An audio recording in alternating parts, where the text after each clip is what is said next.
About 3.5 years ago. And it is all about visibility. Integrating optimization, usability, and analytics. And then we just added search engine marketing component. We brought on Jennifer Laycock from Search Engine Guide. So She's awesome. she runs the whole social I media saw marketing. your thing with Santa Cruz, right? Yes. There's a blog post. I Yep. just read your RSS yesterday night. Yep. Oh, good. See, before I interview you, I have to know a little bit Wow, about you. yeah. I So think I have the- done a panel with her. Okay. Yeah. But yeah, it's all integrating the whole usability, analytics, optimization, and really that's what I see as sort of the advanced level of SEO, is integrating all of those things using the analytics to figure out, well, is this the right What is optimization strategy? Where are some of the differences? And this word ranks number 1, this one's 32, but it's doing better. Finding those types of things to help find a strategy. So we will keep it short and we'll try to look at the camera as much as we can. All right. And it'll be more focused on, don't do this one. That's okay. Please set. Roll. This is professional series. That's what you think? It is. Okay. So today we have Matt from SiteLogic. Matt is the president and founder of SiteLogic. And I've been attending Matt's presentation for last how many years? 3 years, 4 years in SES? And it's just phenomenal presentation. If you're coming to SES, you've got to check out his presentation. They're fun, they're interactive, and you really get the hang of it. And SiteLogic is the company which talks about usability, analytics, and how do you increase the conversion rate. So Matt, thank you so much for taking out time. Thank you. I really And, appreciate it. We just, our business is focused on travel industry, small businesses.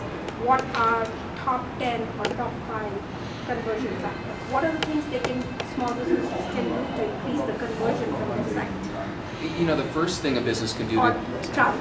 the first thing a travel business can do to increase the effectiveness is to have someone outside the company, someone who's not affiliated with the development company, the design company, use their website.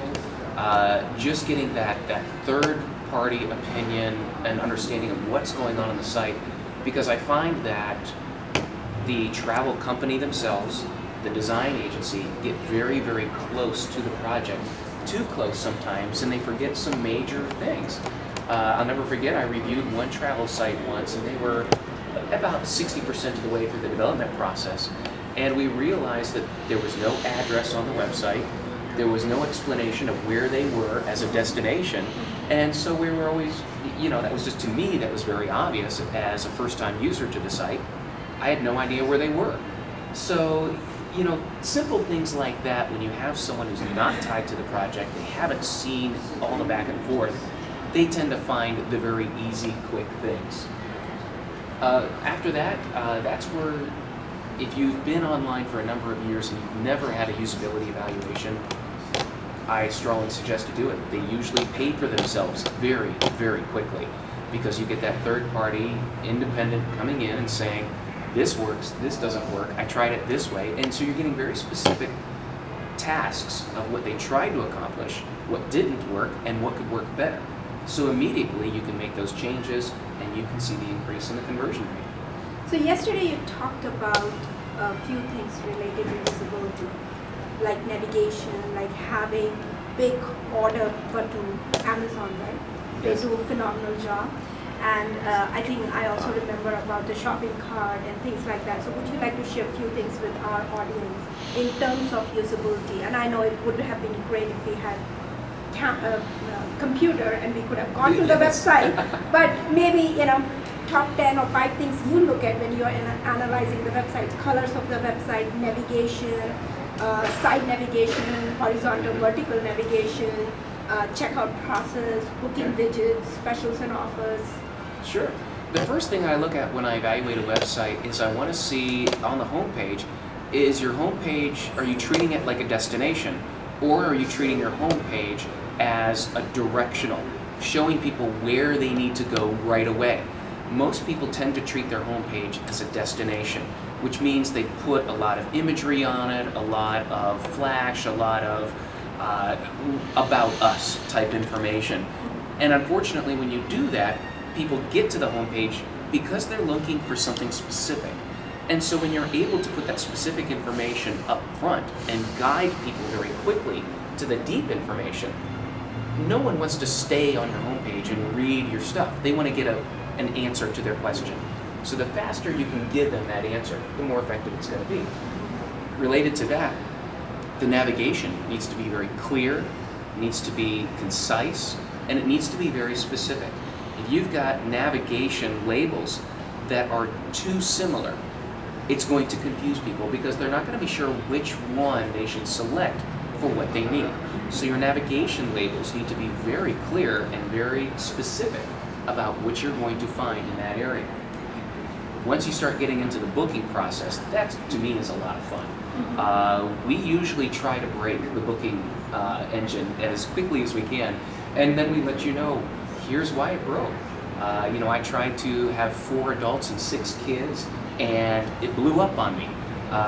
You know, and maybe I couldn't register for activities even after I registered for a room. So we go through multiple levels of personas and developing what are these type of people looking for, and then we help guide the development company and the agency and the client in understanding these are the types of typical people that want to book on your site. Here's the typical obstacles that they run into, and then we can also show that in the analytics. When we start doing some segmenting that shows specifically in hard numbers, here's where you're losing people. I think 2 questions based on what you said is navigation. If you have a lot of drop downs, in your opinion, is it vertical or horizontal navigation? Which works the best? Now again, your opinion. Yeah. I know everybody has different, right? Microsoft has different way of navigating. Yeah, you know, my sites that I really enjoy using, the main navigation bar is really secondary to the information on the page. Some of my favorite sites, you don't even notice the main navigation bar because they do such a great job with the left-hand navigation, the sub-navigation, but also with links and groups of links on the pages.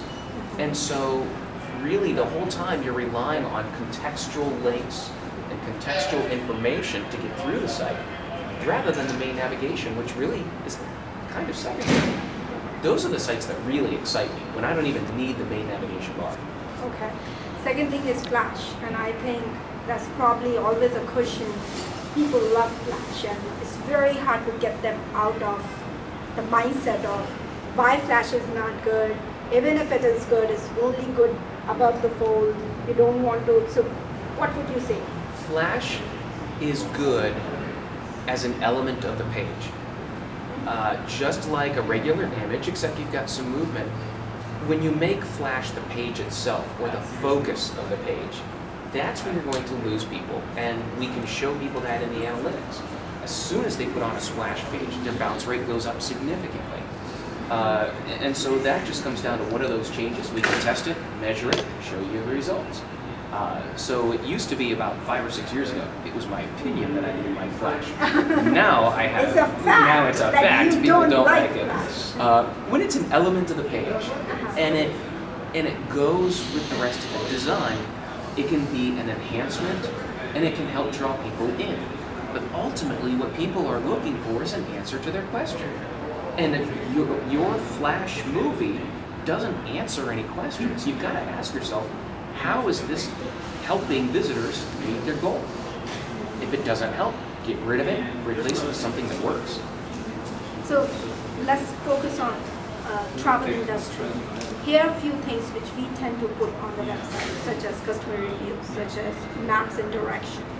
We will try to put a lot of local favorites, why people are coming to that area, photo gallery, anything and everything what travelers are looking for when it comes to experience the hotel and the location. So what would you say? Do you kind of have any input in terms of travel, and what are some of the things which can increase the conversion? Well, you know what? It really depends upon the type of person. we've noticed in our testing as well as in the analytics when we start breaking down the segments of people that come, different